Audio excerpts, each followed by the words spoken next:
देखिए अभी के क्लास में हम लोग पढ़ेंगे रिगार्डिंग प्रिज्म। ठीक है, तो देखो प्रिज्म कुछ ऐसा दिखता है, ट्रायंगुलर शेप का। ठीक है, तो प्रिज्म में जो सबसे ऊपर का एंगल होता है ए, इसका एक स्पेशल नाम कहलाता है called angle of prism. I think नाम में तो कोई दिक्कत नहीं है, A is the angle of prism. अब इसमें क्या होता है, आउटसाइड में generally, I am using the word generally, outside में एयर होगा, यहां भी एयर होगा। ठीक है, जो प्रिज्म जिस मटेरियल का बना होगा उसका एक रिफ्रैक्टिव इंडेक्स होगा, this is called mu. Mu is the refractive index of the prism. और जनरली ये ग्लास का बना होता है, और ग्लास के लिए रिफ्रैक्टिव इंडेक्स 1.5 जनरली। दूसरा मीडियम बनाएगा तो भी जनरली वर्ड इसलिए यूज करे हैं, हो सकता है इस प्रिज्म को लेके पानी में डाल दे और फिर पूछा जाए, पॉसिबिलिटीज बहुत सारे हैं। ठीक है, तो जनरल एयर और ये मीडियम का refractive index mu. I think कोई दिक्कत नहीं। चलो अब इस पे एक लाइट भेजते हैं। सपोज यहां से प्रिज्म के अंदर एक लाइट गया। ठीक है, तो यहां हम लोग एक फिनोमिना सुने हैं जिसका नाम कहते हैं हम लोग रिफ्रैक्शन। रिफ्रैक्शन तब होता है जब लाइट एक मीडियम से दूसरे मीडियम में जाएगा। When the light changes medium the phenomena is called refraction. ठीक है, तो एयर है, म्यू है, ग्लास, दो अलग अलग मीडियम, रिफ्रैक्शन। तो रिफ्रैक्शन के लिए हम लोग को पहले से पता एक फॉर्मूला लगता है जिसका नाम है स्नेल्स लॉ। तो स्नेल्स लॉ में इंसिडेंट लाइट का एक एंगल यूज करते हैं, that angle is with the normal. तो यहाँ पे नॉर्मल टू सरफेस बनाना पड़ेगा। तो देखो यहाँ पे एक लाइन बनाएंगे जिसका नाम कहलाएगा नॉर्मल। ठीक है, और नॉर्मल के साथ इसका एक एंगल होगा, इंसिडेंट लाइट का एंगल ऑफ इंसिडेंस। ठीक है, लाइट का बेंडिंग होता है, तो यहां जब लाइट जब दूसरे मीडियम में गया तो इसका एंगल बदल जाएगा। यहां पे जो लाइट गया it's parallel to the base. एक छोटा सा सवाल लोग पूछते हैं, क्या लाइट लेंस के मिरर के अंदर जाएगा, मतलब प्रिज्म के इनसाइड जाएगा, तो क्या ये हमेशा पैरेलल टू बेस होता है? Answer is no, it's sometimes parallel to base, sometimes not parallel to base. मतलब ये लाइट सीधा भी हो सकता है एंगल पे ऊपर, या एंगल पे नीचे भी हो सकता है। ठीक है, पैरेलल टू बेस इसलिए दिखाते हैं जनरली कैलकुलेशन करना थोड़ा इजी हो जाता है, एंगल ढूंढना आसान हो जाता है, और कोई रीजन नहीं। तो फिर से देखो, ये लाइट यहां से मूव करके इस पॉइंट पे आया। ठीक है, तो जैसे ही लाइट इस पॉइंट पे आएगा, फिर से देखो दो मीडियम है, ग्लास, एयर, फिर से रिफ्रैक्शन, और रिफ्रैक्शन के लिए एक नॉर्मल चाहिए, तो नॉर्मल टू सरफेस एक लाइन और बना दिए। अब एंगल ऑफ इंसिडेंस ये कहलाएगा। ठीक है, अब इस पॉइंट के लिए एंगल ऑफ रिफ्रैक्शन R1, इसका नाम R2। अब ये लाइट इधर जाएगा, तो फाइनली इस पॉइंट पे जो लाइट बाहर निकला ऐसे कुछ भेज दिया। नॉर्मल के साथ यहां फिर से एक एंगल बनेगा, इसका नाम E बनाते हैं। ठीक है, तो जनरली हम लोग क्या किए कि प्रिज्म था, ये लाइट आया, नॉर्मल के साथ एक एंगल ऑफ इंसिडेंस, मीडियम बदला तो एंगल ऑफ रिफ्रैक्शन, एंगल बदल जाएगा। फिर यहां से लाइट गया, ठीक है, तो फिर से दो मीडियम मिला, बोले तो रिफ्रैक्शन का फिनोमिना होना है, तो नॉर्मल के साथ एंगल, यहाँ नॉर्मल के साथ एक एंगल बनेगा, उस एंगल का नाम R2 बना दिए। ठीक है, देखो ये तो इंसिडेंट लाइट है इसके लिए, तो इंसिडेंट एंगल का नाम R2 बना दिए। ठीक है, और फिर नॉर्मल के साथ एक दूसरा एंगल निकलेगा, रिफ्रैक्शन का एंगल, इसका नाम E बना दिए। ठीक है, नाम तो हम लोग कोई भी ले सकते हैं। चलो अब नेम, आई का नाम, angle of incidence R1 R2 angle of refraction E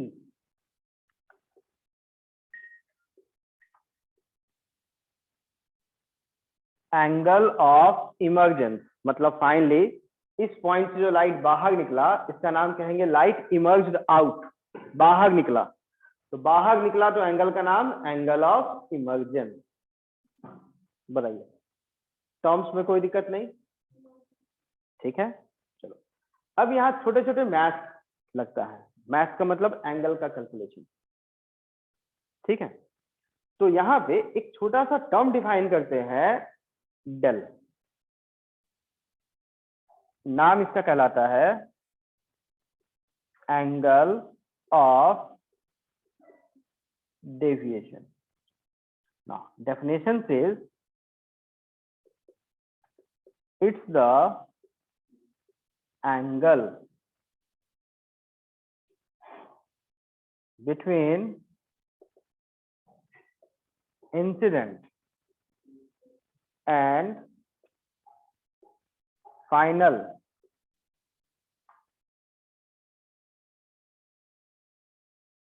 emergent ray। मतलब इंसिडेंट लाइट ये हो गया और फाइनल लाइट ये निकला। ठीक है, इन दोनों के बीच का एंगल, दैट मीन्स अगर इस लाइन को डॉटेड लाइन जैसा आगे बढ़ाएंगे और इसे भी आप डॉटेड लाइन जैसा ये बनाएंगे तो इन दोनों के बीच का ये एंगल मिलेगा, incident light and emergent light दोनों के बीच का एंगल। और ये जो एंगल मिलेगा इस एंगल का नाम बताया गया डेल। और ये एंगल किसके बीच में? Incident and final emergent line के बीच का एंगल। डेफिनेशन समझ में आ गया? Angle between the incident light and final emergent light, that's del. Diagram में डेल क्लियर है? तो पहले ये डायग्राम ड्रॉ कीजिए, इसे नोट कर लीजिए।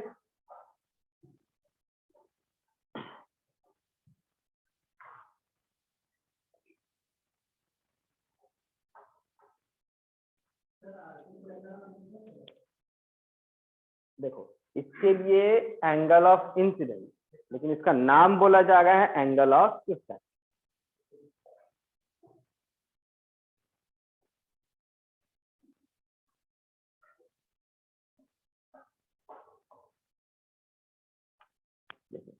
इसके बाद डायग्राम बना लीजिए, ये लिख लीजिए। इसके बाद क्लास 10 का थोड़ा सा मैथ्स याद कीजिए और बताइए एंगल ए का वैल्यू, ऊपर वाला angle, in terms of R1 R2 क्या होगा?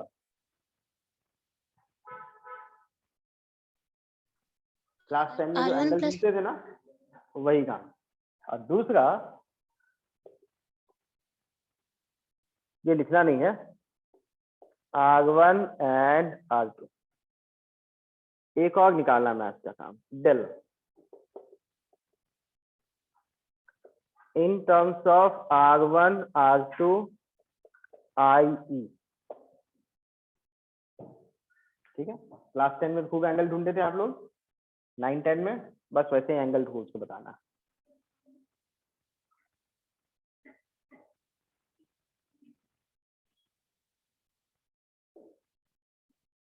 R1 plus R2 equal to R1 plus R2। बिल्कुल, देखो कैसे निकलेगा। देखो, ये R1, ये angle 90 minus R1, this angle 90 minus R2। इस ट्रायंगल में तीनों एंगल का सम 180। बिल्कुल सही। तो एक एंगल मिला 90 minus R1, second angle is 90 minus R2 plus A, सबका सम। बिल्कुल, 90 प्लस 90 180 और ये 180 कैंसल। A equal to R1 plus R2, बिल्कुल सही। चलो next, del. I plus E minus A. बिल्कुल सही, ये भी सही। तो देखो डेल निकालना है तो आप यहाँ पे क्या कीजिए, इस छोटे से ट्रायंगल को देखिए। ट्रायंगल दिखा, अब ये बाहर वाला एंगल, इसका नाम एक्सटीरियर एंगल कहेंगे। तो 8 9 में या 9 10 में पढ़े थे, एक्सटीरियर एंगल दो अंदर वाले एंगल का सम के इक्वल होगा, and this angle is 90 minus R1 and this angle is 90 minus R2। ठीक है, पक्का? लेकिन वो तो ये था, तो गड़बड़ हो जाएगा। ये एंगल क्या है? I1, ब्लू एंड रेड के बीच का एंगल। अगेन ब्लू रेड के बीच का angle I1, I, this is I, this angle is also I। तो टोटल एंगल I पता है, ये R1 पता है, तो ये बीच का एंगल I माइनस R1, बिल्कुल। इसी तरह सेम टाइप से ये E बनेगा, R2, this one is E minus R2। तो इन दोनों का सम इक्वल टू डेल। तो यहां पे आप डेल का वैल्यू लिखेंगे I minus R1 plus E minus R2। अच्छा, इसे थोड़ा सा अरेंज करते हैं। अरेंज का मतलब I और E को एक साथ, minus R1 plus R2, minus common निकाल लेंगे दोनों का। R1 प्लस R2 का वैल्यू भी पता है A, तो it's I plus E minus A। तो ये दो कंक्लूजन्स में कोई कंफ्यूजन है तो बोलिए। ये दोनों कंक्लूजन, कोई छोटा भी कंफ्यूजन है तो पूछिए बच्चों।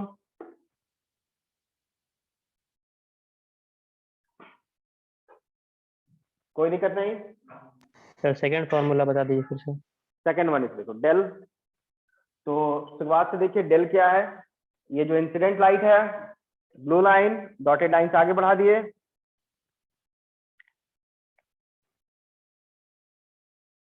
और फाइनल लाइट ई, इसको भी डॉटेड लाइन से हम लोग पीछे ले जाएं। ठीक है, तो incident light and final emergent light, इन दोनों के बीच एक एंगल बनेगा, दैट एंगल इज डेल, और इस एंगल का नाम कहलाएगा एंगल ऑफ डिविएशन। डेफिनेशन में कोई इश्यू नहीं। चलो अब वैल्यू कैसे कैलकुलेट किया जाए। तो डेल का वैल्यू चाहिए इन terms of I, R1, R2, E। ठीक है, तो इसका कैलकुलेशन के लिए हम लोगों ने क्या किया, इस ट्रायंगल को पहले सिलेक्ट किया, छोटा सा ट्रायंगल। इस ट्रायंगल में डेल एक्सटीरियर एंगल होगा। एक्सटीरियर एंगल जो होता है that is equal to sum of the angles, और कौन से दो एंगल्स? ये वाले इंटीरियर एंगल्स। ठीक है, तो इस एंगल का वैल्यू कैसे निकालेंगे? I, सो ये एंगल भी I, blue and red, red and blue, same angle I, R1, so this angle is I minus R1। Same way यहाँ blue red angle E, blue red angle E, R2 बचा हुआ E minus R2। तो इन दोनों का sum equal to del, that is I minus R1 plus E minus R2। I E को एक साथ, R1 R2 को एक साथ, दोनों में माइनस है तो minus common, and R1 plus R2 थोड़ी देर पहले निकाले इक्वल टू A होगा, so it's equal to A। Any confusion? चलो अब बेसिक्स फाइनल प्रिज्म से रिलेटेड। ठीक है, इसका बस एक ही बेसिक है कि यहाँ पे आपको दो पॉइंट्स ऐसे मिलते हैं जिस पॉइंट पे आपको रिफ्रैक्शन का फॉर्मूला लगाना पड़ सकता है, M N। दो पॉइंट पे रिफ्रैक्शन हुआ तो यहाँ आप रिफ्रैक्शन का फॉर्मूला लगा सकते हैं, डिपेंड अपॉन क्वेश्चन में क्या पूछा गया है। ठीक है। सेकेंड, आपको ये दो फॉर्मूला पता होना चाहिए, ए का value R1 plus R2 and that is equal to I plus E minus A, या फिर I plus E minus R1 plus R2 that was A. ये दो फॉर्मूला, इसके अलावा कुछ भी पूछा जाएगा आपसे प्रिज्म से रिलेटेड तो थोड़ा सा डायग्राम बना के एंगल खोजने में आपको मेहनत करनी पड़ेगी। ठीक है, प्रिज्म से रिलेटेड कोई भी डेरिवेशन या कोई भी फॉर्मूला या कोई भी क्वेश्चन आएंगे, उसमें अप्लाई करने वाली चीजें बड़ी फाइनाइट है। क्या? दो पॉइंट पे रिफ्रैक्शन का फॉर्मूला स्नेल्स लॉ, उसके बाद एक ये फॉर्मूला और कहीं कहीं जरूरत पड़ने पे लाइन ड्रॉ करके एंगल ढूंढना, दैट्स इट। ठीक है, इसके अलावा और कोई बेसिक नहीं। I think basic clear. अब कुछ डेरिवेशंस पे आते हैं जिसको आप क्वेश्चन जैसा भी ट्रीट कर सकते हो। ठीक है, फर्स्ट पार्ट,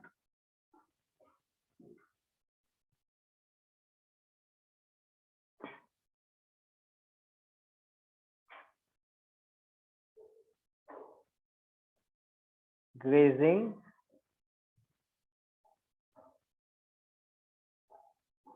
देखिए, इसे आप डेरिवेशन जैसा भी ट्रीट कर सकते हैं या फिर as a part of question भी ले सकते हैं। ठीक है, जितना कॉन्सेप्ट बताया गया उतना ही लगना है। ठीक है, देखो इसका मीनिंग क्या है पहले वो समझते हैं। एक prism, angle of prism, incident light यहां से गया, ये लाइट सरफेस के पैरेलल हो गया, दैट इज फाइनली ये लाइट दूसरे मीडियम पे जब निकलेगा तो ये सरफेस के पैरेलल हो जाएगा। ठीक है, इसका नाम कहलाता है ग्रेजिंग इमर्जेंस। तो यहाँ पे आपसे पूछा क्या जाता है, एंगल ऑफ इंसिडेंस एक आई होगा, ठीक है, और रिफ्रैक्टिव इंडेक्स इसका एक म्यू होगा, गिवन है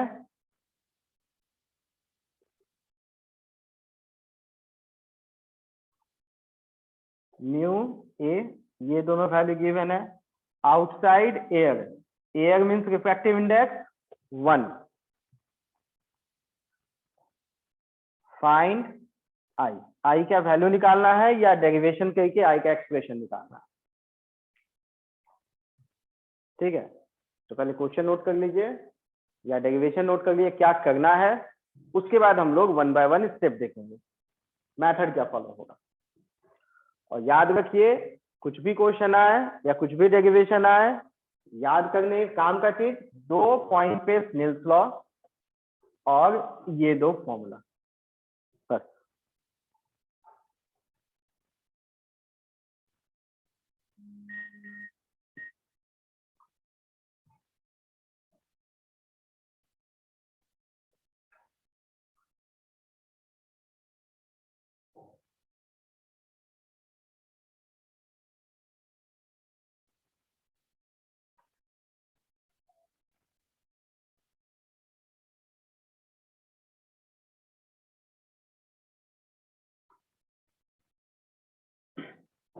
चलिए, तो डेरिवेशन स्टार्ट करते हैं हम लोग।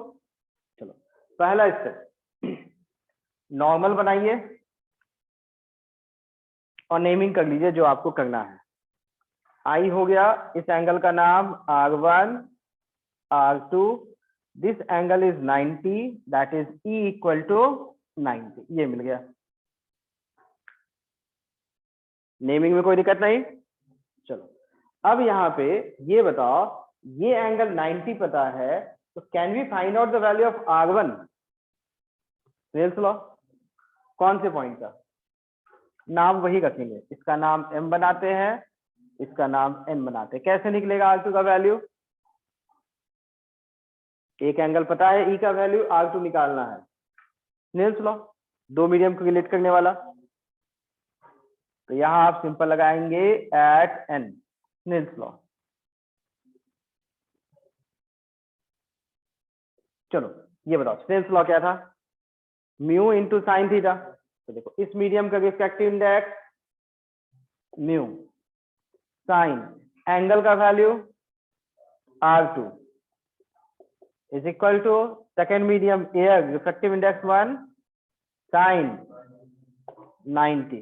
यहां से R2 का वैल्यू निकलेगा बिल्कुल। So we get sine of R2 1 upon mu and finally R2 का value sine inverse 1 upon mu. First कोई कंफ्यूजन? चलो अब उसके बाद नेक्स्ट अपने को आई निकालना है। तो आई तो हम लोग को डायरेक्ट नहीं मिलता था, तो आई निकालने के लिए R1 मिलेगा तब तो आई निकाल सकते हैं, दैट्स स्नेल्स लॉ। तो स्नेल्स लॉ में आई निकालना है तो R1 चाहिए और R2 अपने को पता है, ए का फॉर्मूला पता है और क्वेश्चन में ए गिवन है तो R1 मिलेगा। अप्लाई करते हैं, since A equals R1 plus R2 so R2 का value R1 A minus R2, A minus sign inverse 1 upon mu. Second तो R1 भी मिल गया, अब आई निकालना है तो स्नेल्स लॉ कौन से पॉइंट पे M। मतलब देखो एक्सप्रेशन लेंदी आ रहा है, एक्सप्रेशन थोड़ा बड़ा आ रहा है, लेकिन मेथड तो बड़ा सिंपल है। देखो तो ये आप लिखेंगे 1 एयर साइन आई, दूसरा मीडियम का म्यू साइन R1, ठीक है। R1 का वैल्यू पुट कर देना है। तो बताइए आई का वैल्यू साइन किधर ले आएंगे, sign inverse mu sine R1 का वैल्यू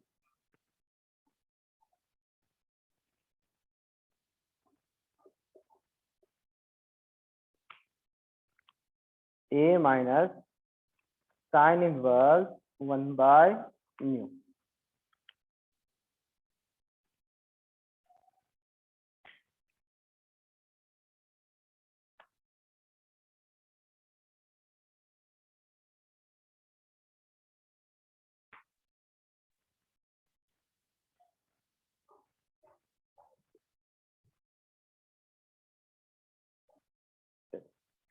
देखने में एक्सप्रेशन बहुत बड़ा है, याद रखना भी पॉसिबल नहीं है, तो याद रखना भी नहीं है आपको, ठीक है। तो जैसा ऐसा कोई डेरिवेशन मिलेगा एक ही बार में आप निकालेंगे। एक बार फिर से देखो ओवरऑल हम लोगों ने क्या क्या किया, ठीक है। देखो हम लोगों को गिवन क्या था, म्यू था, ए पता है, आपको ई का वैल्यू 90 पता है, आई का वैल्यू निकालना है, ठीक है। तो आई निकालेंगे कब, जब R1 पता होगा, और R1 plus R2 equal to ए होता है, ठीक है। तो R1 तब पता होगा जब R2 पता होगा, और R2 निकालने के लिए 90 पता है, तो हम लोग रिवर्स ऑर्डर में चलेंगे। तो ये 90 पता है, R2 निकालना है, तो दोनों एंगल को रिलेट करने के लिए सिर्फ और सिर्फ स्नेल्स लॉ एन पॉइंट पे, that is mu sine R2 equal to 1 sine 90। तो यहां से म्यू को नीचे ले जाएंगे, R2 का वैल्यू कैलकुलेट कर लेंगे 1 नंबर। क्लियर? चलो जब 1 कैलकुलेट हो गया, इसके बाद नेक्स्ट वन आपको R1 निकालना पड़ेगा। तो R2 पता है, R1 निकालना है, तो फॉर्मूला तो पता था, R1 plus R2 equal to ए होता है, तो R1 equal to A minus R2, ठीक है, दैट्स ए माइनस R2। तो ए माइनस R2 का वैल्यू यहाँ पुट कर दिया, ये भी हो गया। अब R1 पता चल गया, आई निकालना है, तो इस पॉइंट पे Snell's law, that is 1 sine I equals mu sine R1, value put कर देना बस। I equal to sine inverse mu sine R1 sine inverse mu sine R1 का वैल्यू, यहां से ये वैल्यू पुट कर देंगे तो आ जाएगा आंसर। ठीक है, समझ में आ गया है या कंफ्यूजन है बताइए? क्लियर फंडा? तो देखो इस तरह से हम लोग I का वैल्यू कैलकुलेट कर सकते हैं। ठीक है, नोट कर लिए इसको, इसे हटाते हैं। एक सेकंड सिचुएशन देखते हैं।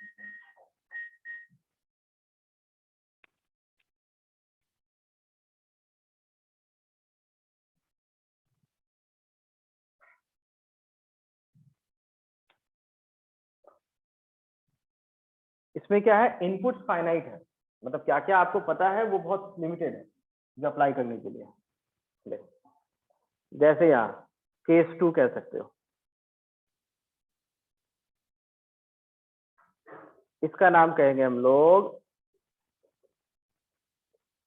Maximum deviation. मैक्सिमम डेविएशन तो पहले समझते हैं ये है क्या। डेल का फॉर्मूला तो पता ही है आपको, I प्लस ई माइनस ए। चलो, A is the angle of prism, क्या वो बदलता है? नहीं। तो ये बताओ डेल का वैल्यू सबसे बड़ा कब होगा? ये तो फिक्स है, ये तो प्रिज्म का प्रॉपर्टी हो गया। ये दोनों वैल्यू जो सबसे बड़ा होगा, तो बताओ आई एंगल आई का सबसे बड़ा वैल्यू क्या हो सकता है? 90। ई का वैल्यू 90। तो डेल मैक्सिमम कब होगा? when I equal to 90, E equal to minus A, that is 180 minus E। तो इसका पहले डायग्राम देखते हैं और फिर उसके बाद सोचते हैं कि ऐसा क्या हमेशा पॉसिबल है या नहीं। ठीक है, देखो तो देखिए, इसका नाम एंगल ए। ठीक है, अब या तो एंगल आई बताते कैसे थे, एक नॉर्मल था, यहां से लाइट गया, इस एंगल का नाम था एंगल आई, और हम लोग कह रहे हैं इस एंगल आई का वैल्यू किसके इक्वल होगा? 90। मतलब ये लाइट ऐसे नहीं आया होगा, ये लाइट सरफेस के पैरेलल आया होगा, मतलब इसको टच करता हुआ आया होगा, तभी ये एंगल 90 बनेगा। ठीक है, एंड फाइनली इस पॉइंट पे लाइट पैरेलल टू बेस जैसा हम लोग ले जाते थे, बिल्कुल वही। और इसके बाद इस लाइट को फिर से ई का वैल्यू भी 90 रखना है, ऐसे लेके जाना पड़ेगा। दैट इज यहाँ पे नॉर्मल अगर ड्रॉ करते हैं दोनों पॉइंट्स पे, तो ये एंगल दोनों ही 90 होना चाहिए। क्या ऐसा हमेशा होता है? कोई भी लाइट को ऐसे ले जाओ तो कंफर्म है कि ऐसे ही निकलेगा? नहीं, वो तो किसी भी एंगल से निकल सकता है। तो ऐसा तभी पॉसिबल है जब प्रिज्म को वैसा बनाया गया, जब प्रिज्म को वैसा बनाया गया कहने का मतलब इसका एक रिफ्रैक्टिव इंडेक्स होगा। ठीक है, तो एंगल ए को ऐसा चुना गया इन टर्म्स ऑफ म्यू, जब ये 90 एंगल आएगा तो ही ये एंगल 90 बन के निकलेगा। ठीक है, इसमें पूछा गया जाता है find A and given value जो होता है that is refractive index mu.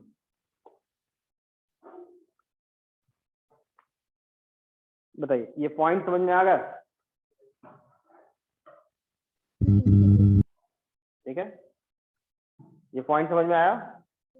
ठीक है, तो हम लोग इस ए का वैल्यू निकालेंगे और इनपुट्स के नाम पे अपने पास क्या क्या है? 2 पॉइंट जहां आप स्नेल्स लॉ लगा सकते हो, एम एन, आई का वैल्यू 90, ई का वैल्यू 90, और इन दोनों एंगल का नाम क्या था? R1 R2। ठीक है, चलो निकालते हैं, कैसे होगा बताओ? स्टेप स्टेप इस पॉइंट पे स्नेल्स लॉ लगा सकते हैं। एक 90 पता है तो R2 मिल जाएगा। इस पॉइंट पे स्नेल्स लॉ लगा सकते हैं, R1 मिल जाएगा। ठीक, R1 plus R2 equal to A, तो A के टर्म्स में भी आ जाएगा और किसी स्नेल्स लॉ में वैल्यू पुट कर देंगे तो आंसर भी मिल जाना चाहिए। ट्राई करते हैं। तो स्नेल्स लॉ पहले कौन से पॉइंट पे लगाओगे? M, ठीक है, at N।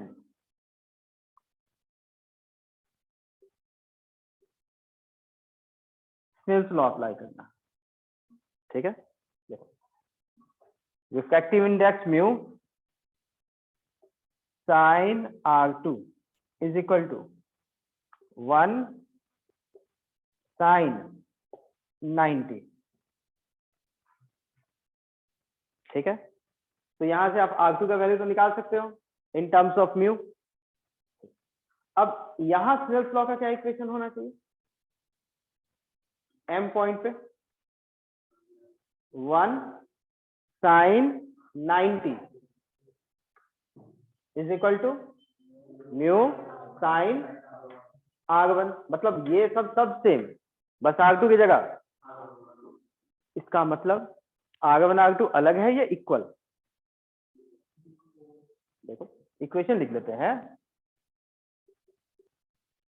Eight M mu sine R1 is equal to 1 sine 90। तो दोनों इक्वेशन देख के क्या लगे? R1 R2 इक्वल, और हम लोग R1 R2 में एक रिलेशन भी तो पढ़े थे, क्या? एंगल के टर्म में, ए के टर्म में,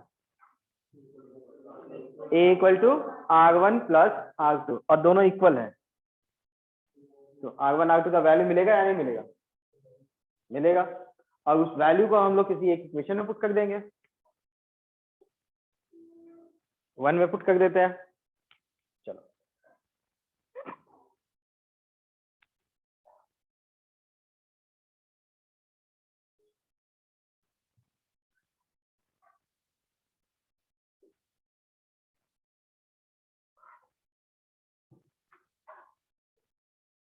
देखो यहाँ एक और पता है, since R1 plus R2 equal to A, ये पता है अपने को, तो दोनों इक्वल हो गया, that's 2R1 equal to 2R2 equal to A। तो finally R1 R2 equal to A upon 2।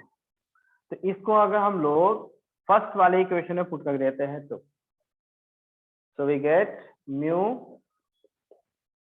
Sign R2 A by 2 is equal to 1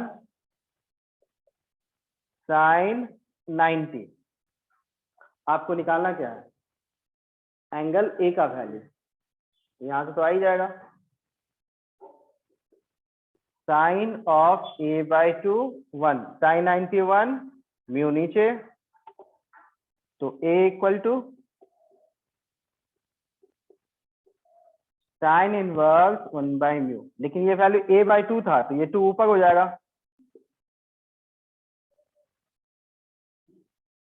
that is 2 sign inverse 1 by mu.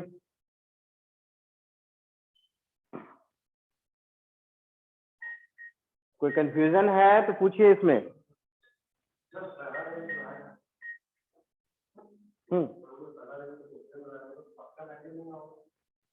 नहीं, देखो ये हम लोग कहते हैं कि 90 से थोड़ा कम, थोड़ा कम मीन्स 89.999, और ये एंगल भी एग्जैक्ट 90 नहीं, 90 से थोड़ा कम 89.99, that's approximately 90।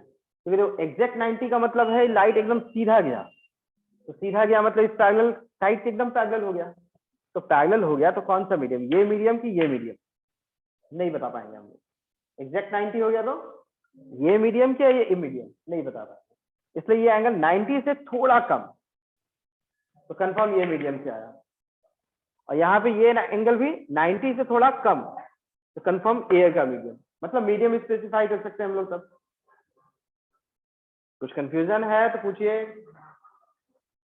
Clear?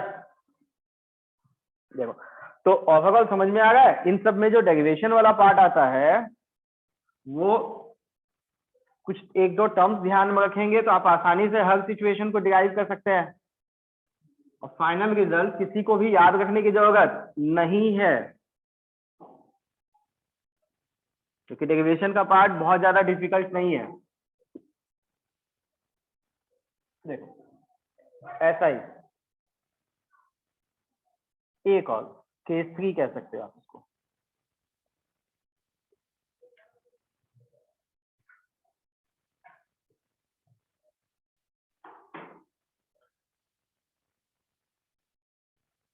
Minimum deviation.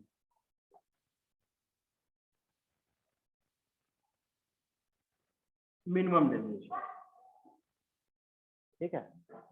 तो सबसे पहले डेल का formula I plus E minus A, उसके बाद डायग्राम।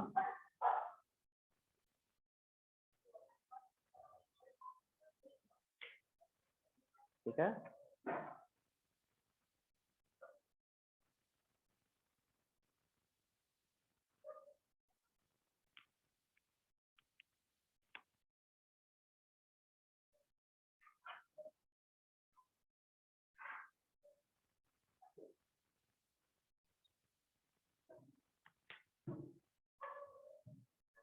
देखिए डायग्राम हो गया।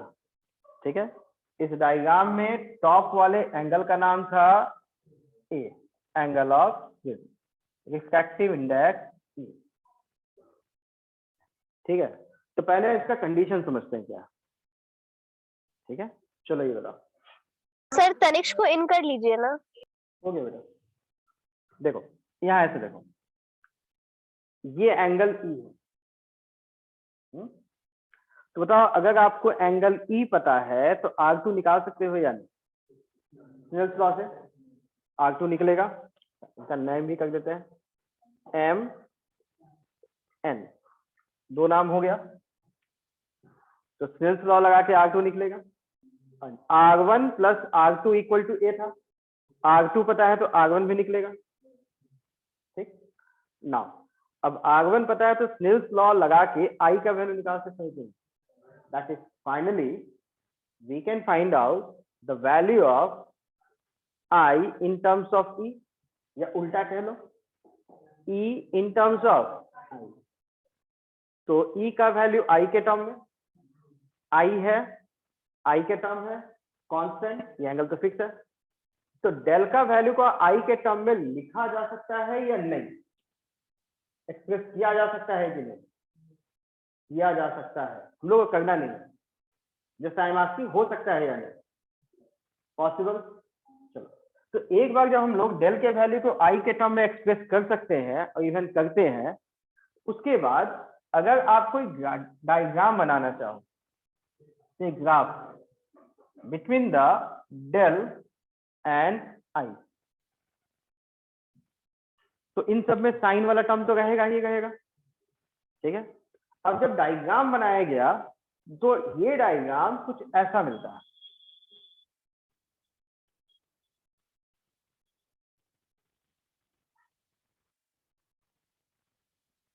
ठीक है, डेल वर्सेस आई, मतलब डेल के वैल्यू को आई के टर्म में लिखा गया, ये तो आई पहले से था, ई के टर्म को भी आई के टर्म में लिख सकते हैं, ए कांस्टेंट है। तो डेल वर्सेस आई के अलग अलग वैल्यूज पुट करके जब डायग्राम बनाया गया, डायग्राम गोज लाइक दिस। ठीक है, अब इस डायग्राम जो ऐसा मिलता है इसको एनालाइज करते हैं हम लोग। डायग्राम कैसे आया वो नहीं देखना, डायग्राम बनाया किया जा सकता है और कैलकुलेशंस करके भी आ सकता है, इक्वेशन का यूज करके भी आ सकता है, दूसरा एक्सपेरिमेंटली भी आता है। ठीक है, तो एक्सपेरिमेंटल ग्राफ भी कुछ ऐसा ही मिलेगा। It's a part of class 12 experiment also. ठीक है, तो ऐसा ही ग्राफ मिल गया। अब हम लोग क्या करते हैं, इस ग्राफ को एनालाइज करते हैं कि आखिर ये है क्या। ठीक है, क्या बता रहा है। ठीक है, तो ग्राफ से हम लोग को पता चला कि देखो अगर हम लोग यहाँ से एक लाइन बनाते हैं which is parallel to X axis, तो ये कोऑर्डिनेट क्या बताएगा, डेल का एक वैल्यू बताएगा, डेल का एक वैल्यू, और यहाँ एक पार्टिकुलर डेल के वैल्यू के लिए आपके पास आई का एक वैल्यू मिलेगा या दो वैल्यू मिलेगा, दो वैल्यू। तो ये क्या रिप्रेजेंट करता है, एक पार्टिकुलर वैल्यू ऑफ डेल दो वैल्यू ऑफ आई बताता क्या होगा, समझते हैं पहले इस डायग्राम से, ठीक है। चलो एक छोटा सा लॉजिकल क्वेश्चन, एकदम लॉजिकल, ठीक है। ये एंगल 30, ये एंगल 45, पॉसिबल है या नहीं, एंगल 30 ये एंगल 45 पॉसिबल है। अब दूसरा, तो जब ये 45 होगा तो सिमेट्री कैसे बताओ, ये एंगल क्या मिलेगा, फिर से ये एंगल 30 है तो ये एंगल 45 मिला, तो जब ये एंगल 45 होगा तो ये एंगल क्या मिलेगा, 60 और वापस 30, 30। ये बताओ लाइट को आप इस साइड से भेज रहे हो या इस साइड से भेज रहे हो, कोई फर्क पड़ेगा क्या, इधर से लाइट को आप भेजेंगे एंगल 30 पे तो निकलेगा ये 45 पे, ठीक है। तो बताओ इधर से लाइट को आप 30 पे भेजेंगे तो इधर से कितने एंगल पे निकलेगा, तो अगर ये 30 है ये 45 है, ठीक है, तो अगर इसको 45 बनाएंगे तो ये लाइट 30, ऑब्वियसली सिमेट्रिसिटी मेंटेन होगा ना, हाँ। तो ये एंगल 30 था तो ये 45 था, तो डेल का एक वैल्यू मिला था, तो जब ये एंगल 45 हो गया तो ये एंगल 30, तो डेल का वैल्यू वही मिलेगा या अलग मिलेगा, वही मिलेगा, मतलब आई और इंटरचेंज हो सकता है, ठीक। दैट मीन्स तो एक वैल्यू जो आई है दैट करस्पॉन्डिंग टू आई, और दूसरा वैल्यू जो I2 है that should correspond to E. तो एक पार्टिकुलर वैल्यू ऑफ डेल दो वैल्यू ऑफ आई जो रिप्रेजेंट होगा है, तो उसमें से एक corresponding to I and another one corresponding to E. अब ई का मतलब जब ये 30 था तो ये 45 था, तो ये 30 ये 45, ठीक है। सेकेंड केस ये 45 तो ये 30, मतलब इंटरचेंज हो सकता है, तो एक बार ये वाला आई 30 बना, एक बार ये वाला आई 45, तो दोनों केस में डेल का वैल्यू सेम, गॉट इट। चलो तो ये जो कंक्लूजन हम लोग निकाल गए हैं इसे नोट डाउन भी करते जाते हैं।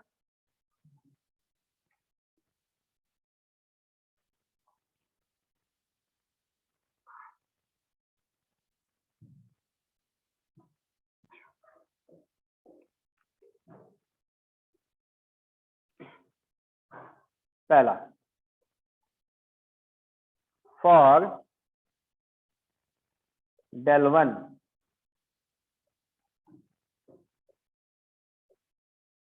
two values of I,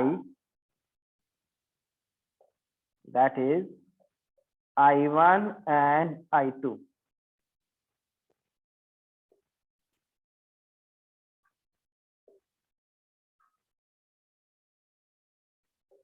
corresponds to I and E। एक वैल्यू correspond to I होगा तो दूसरा वैल्यू corresponding to E होगा, ये पॉइंट क्लियर।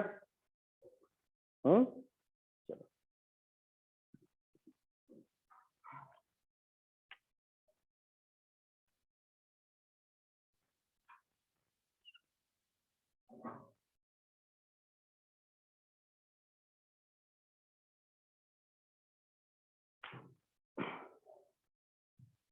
ये फंडा क्लियर था।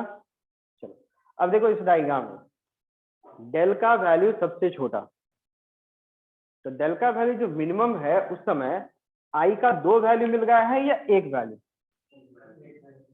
तो बताओ यहाँ दो वैल्यू मिलना चाहिए था या एक वैल्यू मिलना चाहिए था, एक डेल के लिए आई का तो दो वैल्यू मिलता था, तो यहाँ पे बस एक वैल्यू मिल गया है, क्यों, मतलब ये ऐसा पॉइंट होगा जहां आई होगी दोनों सेम होगा, आई पे I3 should be equal to E, या I और E both should be equal. ठीक है, तो कंक्लूजन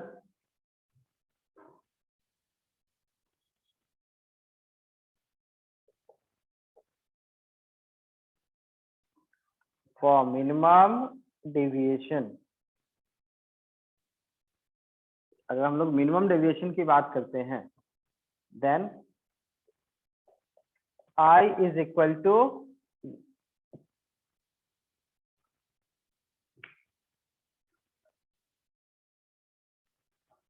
ये कंक्लूजन। सेकंड वाले कंक्लूजन में कोई दिक्कत है तो पूछिए इसमें। ये कंक्लूजन क्लियर है? अब ये कंक्लूजन मिल गया तो बहुत सारे कंक्लूजन लाइन से मिलेंगे अपने को। ठीक है, ढूंढो। ये बताओ, स्नेल्स लॉ लगाएंगे, mu sine R2 1 sine E, यहां भी 1 साइन I की जगह E बना दो, mu sine R1, same equation है, यानी सेम है ना, क्योंकि I और E सेम है, दोनों जगह म्यू का वैल्यू 1 है, इन दोनों के लिए म्यू का वैल्यू म्यू है, तो ये दोनों एंगल सेम है, तो R1 R2 भी। एक कंक्लूजन ये मिल गया, R1 is equal to R2। अच्छा, एक और फॉर्मूला पढ़े थे ना, R1 plus R2 equal to A। अब दोनों इक्वल हुआ तो ये वैल्यू किसके इक्वल आ जाएगा, A या A/2, ये भी मिल जाएगा अपने को। ठीक है, तो डायग्राम और ये कंक्लूजन समझ में आ गए। अब पूछा क्या जाता है वो भी देखते हैं। फाइंड म्यू,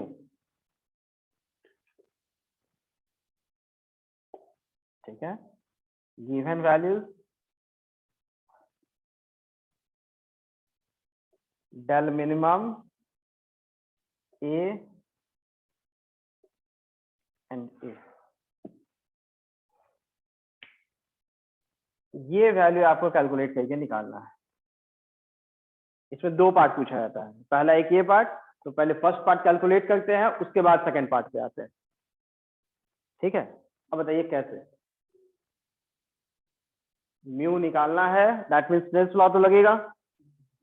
स्नेल्स लॉ में ए को तो R1 R2 की जगह आप डाल सकते हैं, लेकिन डेल तो नहीं होता है। स्नेल्स लॉ में क्या लगेगा, I लगेगा, R1 लगेगा, E लगेगा, R2 लगेगा, लेकिन डेल तो बिल्कुल I का वैल्यू यहां से निकाल लेते हैं, तो I मिल जाएगा, R1 R2 के टर्म में A भी मिल गया, और स्नेल्स लॉ लगा देंगे। Simple step. चलो, इसका नाम 1 del minimum I plus E के जगह भी I माइनस A, I का value del M minus A, ये 2I था, डिवाइडेड बाय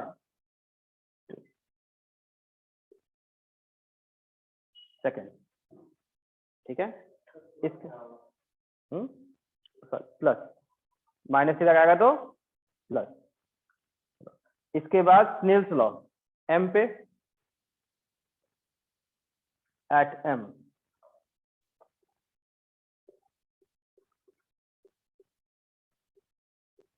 स्नेल्स लॉ। ठीक है, दैट इज 1 रिफ्रैक्टिव इंडेक्स के लिए 1 sine I 1 sine I is equal to mu sine R1। अब ये वैल्यू पुट करना है बस, तो इस वैल्यू को हम लोग यहां ऊपर पुट कर दें।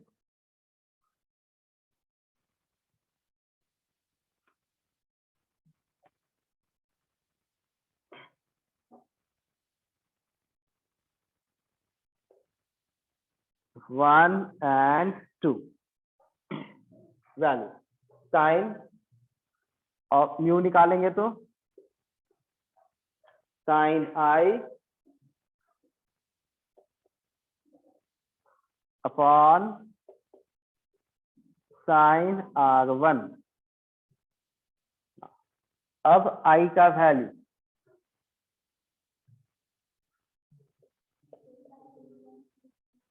Delta minimum plus A divided by 2, total division में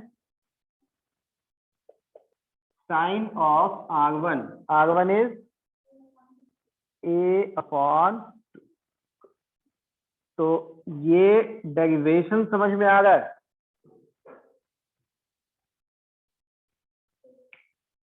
डेरिवेशन में कोई कंफ्यूजन है तो पूछिए इसमें।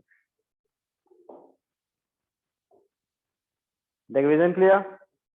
तो सबसे इंपॉर्टेंट जितने डेरिवेशन पढ़े हैं, सबसे इंपॉर्टेंट डेरिवेशन यही है, बोर्ड में यही पूछा ही जाता है। ठीक है, कभी कभी पहले वाला दोनों पूछा जाता है, but this one is most important. ठीक है, और इस वाले में एक स्पेशल केस भी रहता है। ठीक है, स्पेशल केस बताने से पहले ये डायग्राम आप लोग कॉपी में बना लिए। डायग्राम हो गया? हटा दे डायग्राम, हटा दे। ओके, अब स्पेशल केस।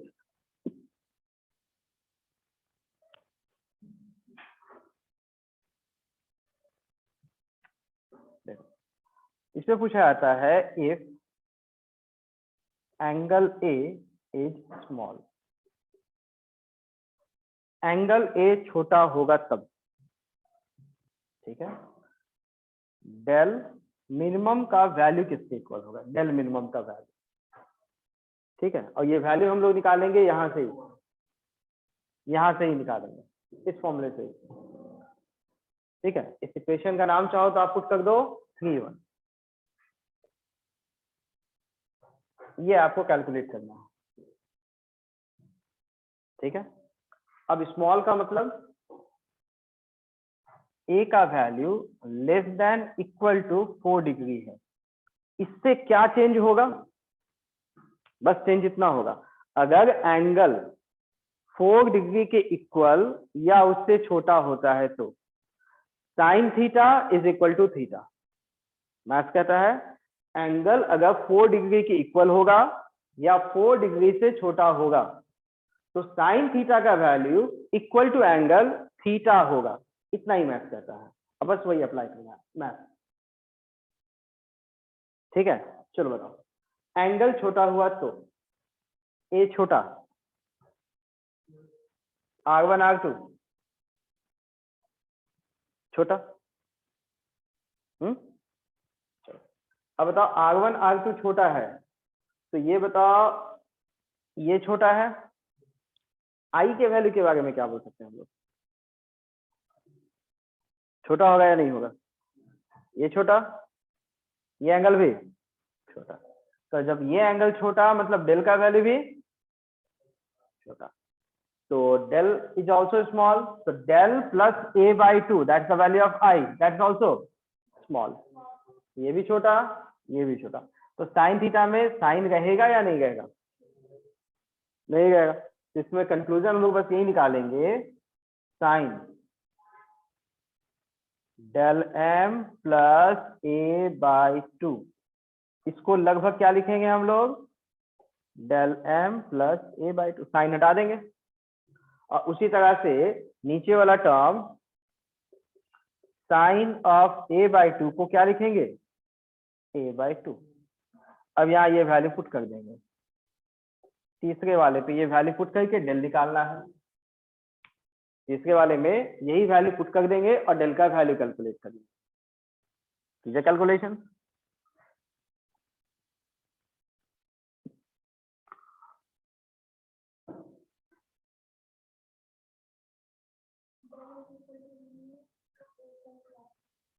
ये कॉमन भी आ जाएगा। देखो, यहां से आपको मिलेगा mu equal to del M plus A divided by 2, A divided by 2 तो कैंसिल हो जाएगा। ठीक है, और इस हम लोग ए को इधर मल्टीप्लाई कर देते हैं, so we get mu into A del M plus A, तो ए को इधर ले जाएंगे तो डेल एम का वैल्यू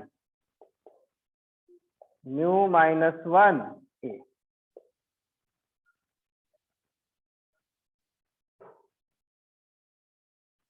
ये डेरिवेशन में कोई कंफ्यूजन है या नहीं? मोस्टली दो डेरिवेशन इसमें होता है जो पूछा जाता है जनरली बोर्ड एग्जाम में, एक ये डेरिवेशन और एक ये डेरिवेशन।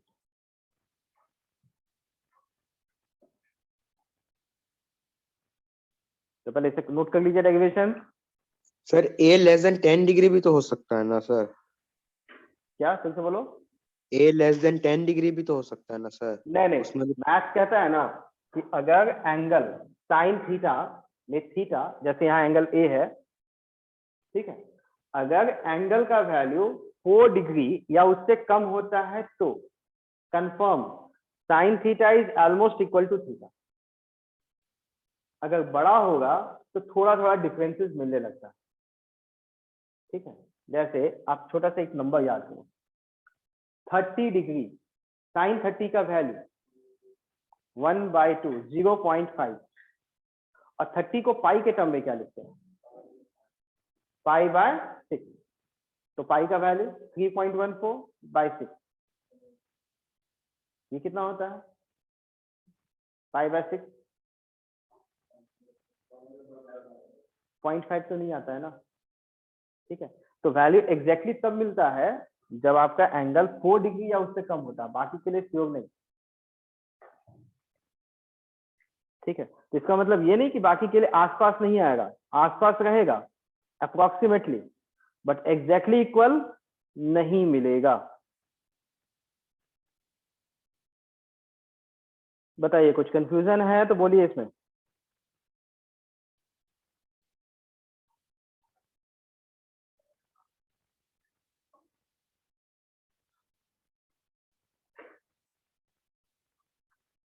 ये क्लियर है?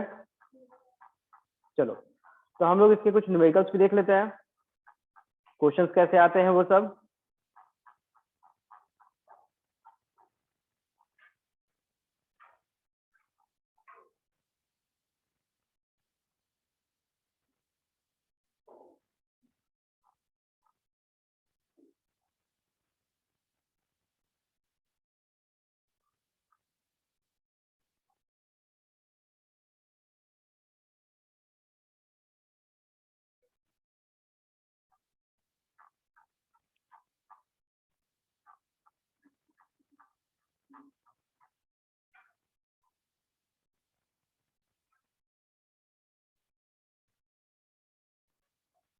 एक मिनट,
हाँ जी बिल्कुल। क्वेश्चन नंबर 1, ये बोर्ड वाला इसको हटा दूं मैं?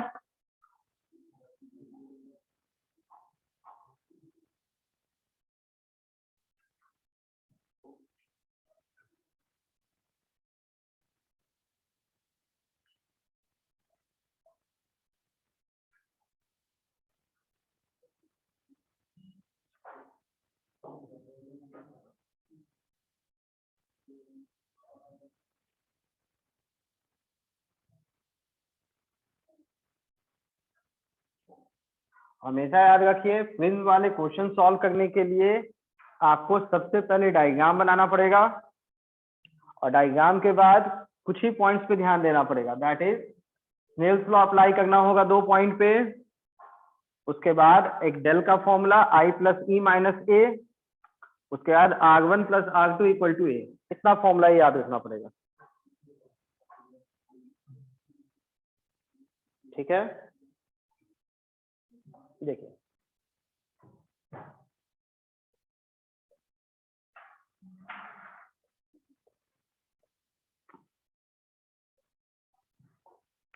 Angle of prism 75,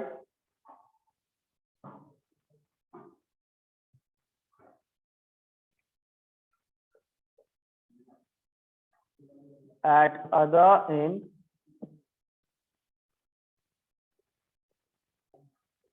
light strikes at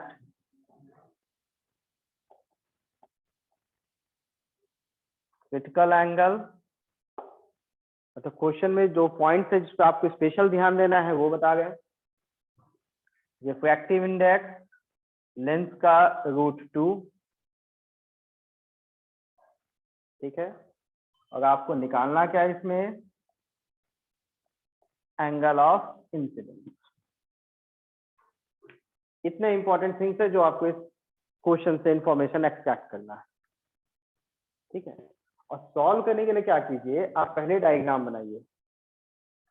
ठीक है, और जो इंफॉर्मेशन दिया है उसके अकॉर्डिंग डायग्राम, और फिर सोचिए आपको कैलकुलेट क्या करना है, क्योंकि विदाउट डायग्राम आप मूव कीजिएगा तो हो सकता है कहीं कहीं गलतियां हो जाए।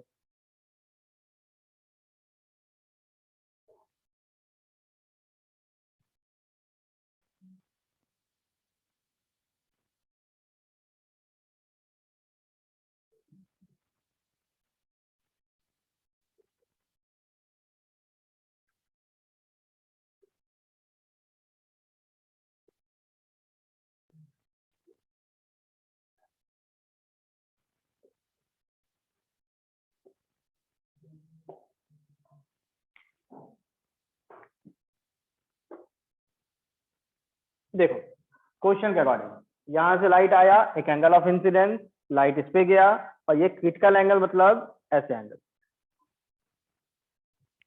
और आपको कैलकुलेट क्या करना है, आई का वैल्यू, और ए का वैल्यू 75 दिया हुआ है। ये तो बिल्कुल फर्स्ट केस का डिस्कशन ही हो गया।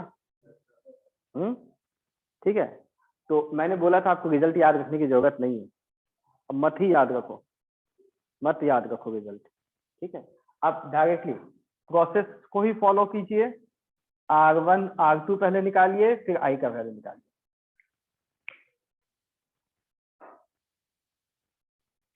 क्योंकि एग्जामिनेशन में कभी भी आपको रिजल्ट याद नहीं रहेगा, बहुत बड़ा एक्सप्रेशन है। तो स्टेप क्या करना होगा, एन पे पहला स्नेल्स लॉ वो अप्लाई कीजिए और R2 का वैल्यू निकालिए।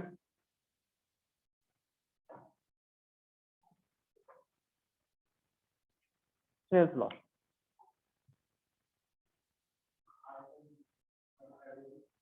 चेक कर लेते हैं, ये एंगल, ये √2 sign R2 equal to air है तो 1 साइन 90।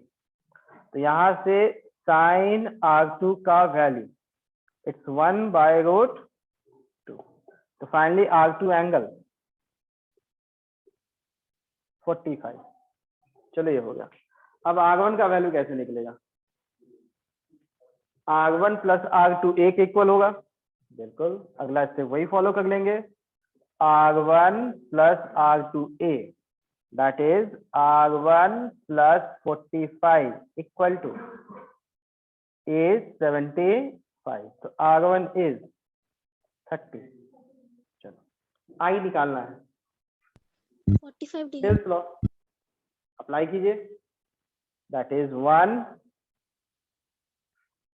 पॉइंट एम पे Snell's law, 1 sine I is equal to √2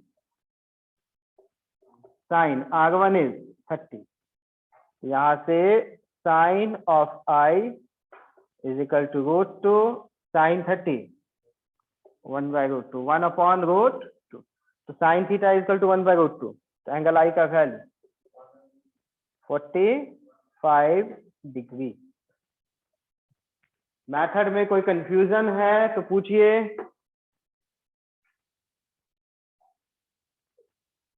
तो पहला तो बन गया। चलो अब सेकंड क्वेश्चन को ध्यान से पढ़िए, उसका इंफॉर्मेशन एक्सट्रैक्ट कीजिए और कैलकुलेशन बता देगा क्वेश्चन। 45 डिग्री से होगा। चलो सेकंड वन पे देखो, इसमें गिवन क्या क्या है? Angle A 30, mu equal to root to,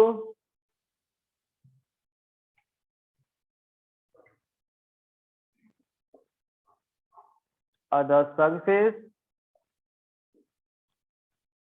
reflecting, second surface is reflecting, ठीक है। और एक और last information, light retraces its path, मतलब जिस रास्ते से गया है लाइट सेम पाथ से वापस आएगा। सेकेंड सरफेस रिफ्लेक्टिंग है और इसमें आपको निकालने बोला गया है angle of incidence, find I. फिर से भाई क्वेश्चन ध्यान से पढ़ो, क्वेश्चन समझो, उसके बाद डायग्राम, ठीक है। अब इंफॉर्मेशन एक ध्यान में रख सकते हैं, कौन से केस में लाइट अपने पाथ को रिट्रेस करता है, मतलब लाइट जिस रास्ते से गया उसी रास्ते से लौटेगा कब। अगर कोई रिफ्लेक्टिंग सरफेस मिला तो लाइट अगर सरफेस के साथ 90 डिग्री पे स्ट्राइक किया तो जिस रास्ते से गया उसी पाथ से रिटर्न होगा, स्ट्राइकिंग एंगल 90, तभी लाइट अपना पाथ को रिट्रेस करेगा, नहीं तो नहीं। डायग्राम पहले बनाइए। वन वाले में कुछ कंफ्यूजन है तो पूछ सकते हैं।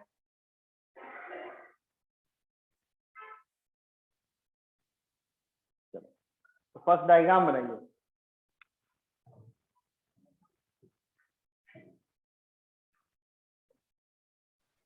सर मेरा आवाज जा रहा है? हाँ बेटा बोलो।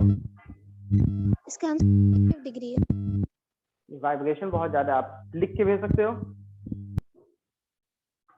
आप लिख के भेजो।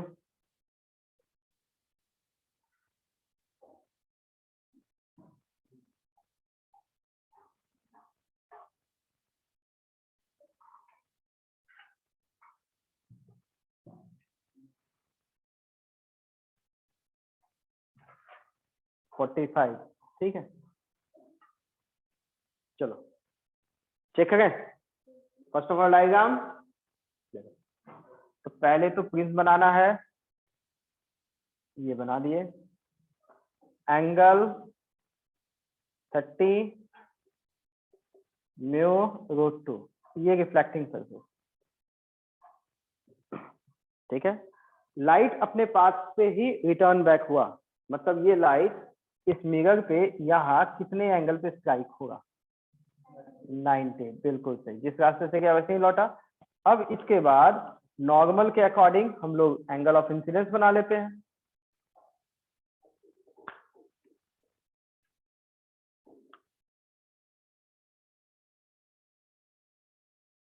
बताइए डायग्राम समझ में आया? चलो इस पॉइंट का नाम M। चलो बताइए अब कैसे कैलकुलेशन करना पड़ेगा। एंगल आई निकालना है तो स्नेल्स लॉ, और स्नेल्स लॉ के लिए पहले अपने को एक एंगल ये चाहिए होगा R1। R1 निकलेगा, स्नेल्स लॉ, वहां से फिर रिजल्ट, ठीक है। R1 के लिए मेहनत करना है। कितना आएगा? 30। कैसे? राइट एंगल ट्रायंगल 30 90, ये एंगल 60 और ये दोनों मिलके 90 होना चाहिए था। R1 शुड बी 30, तो ये तो मिल गया। तो सीधे पॉइंट M पे Snell's law, that is 1 sine of I is equal to √2 sine angle is 30। तो यहां से sine of I is equal to √2 sine 30, 1/√2, that's 1/√2। तो finally angle I equal to 45। कोई confusion?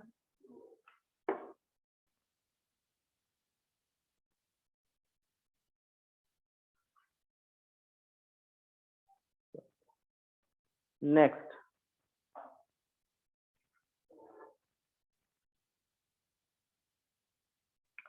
D5। Next one D5।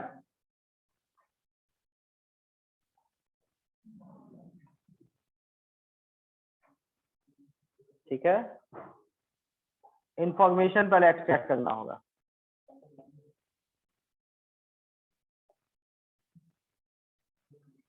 Equilateral triangle is given,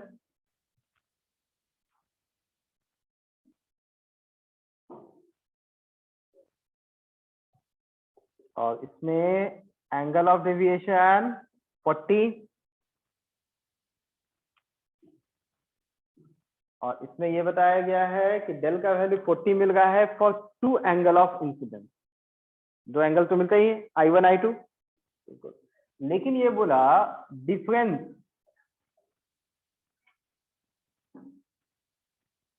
of आई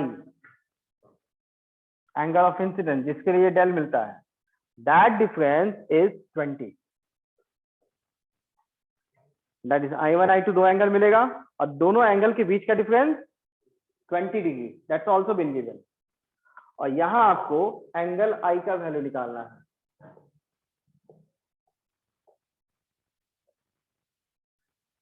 देखो question में इतना ही information मिलेगा। चलो एक बार ट्राई कीजिए।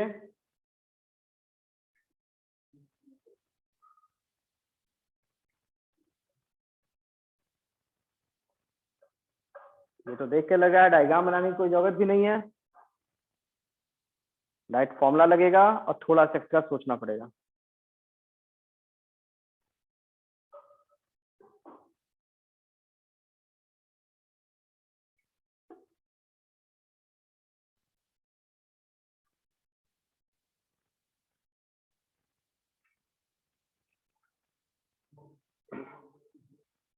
चलो फॉर्मूला याद करो। First of all equilateral triangle में एंगल ए का वैल्यू 60, डेल का फॉर्मूला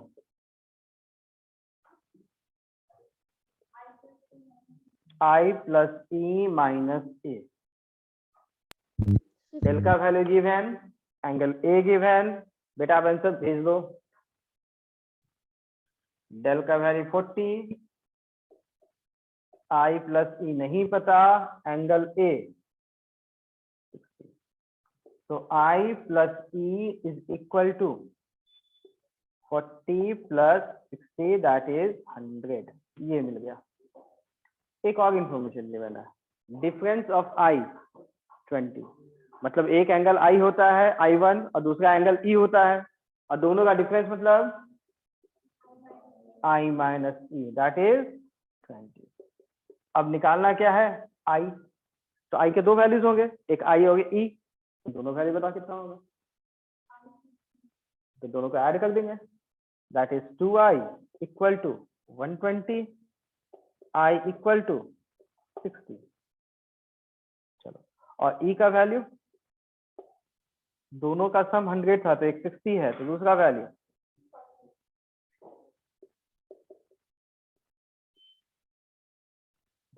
40। कुछ कंफ्यूजन हो रहा है तो पूछिए, इसमें क्वेश्चन समझ में आ गया, इजी होते हैं। ठीक है, तो बस आपको छोटा छोटा इसमें ही लॉजिक लगा के ऐसे सॉल्व करना पड़ेगा।